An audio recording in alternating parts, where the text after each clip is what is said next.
مرتضی جعفرزاده. تنظیم مسعود بنی آدم.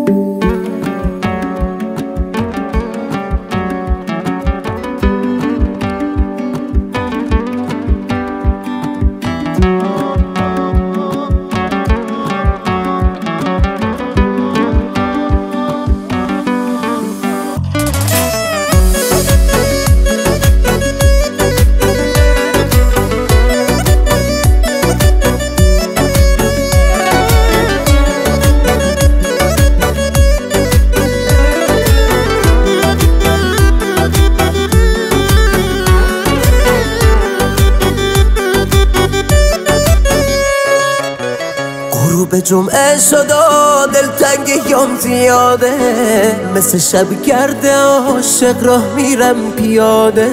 خنده تلخی باز دوباره رو لب من، هر وقت تو رو میبینم پایین میاد تب من. هر وقت تو رو میبینم چه آروم شبه من. نسخ چشات شدم، رفیق غمهات شدم، یه حکی شمات شدم.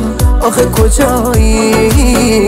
دلتنگ صداهات شدم، بارون چشات شدم. آخرش منو میکشه این جدایی.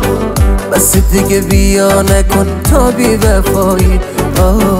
بس دیگه بیا نکن تا بی وفایی.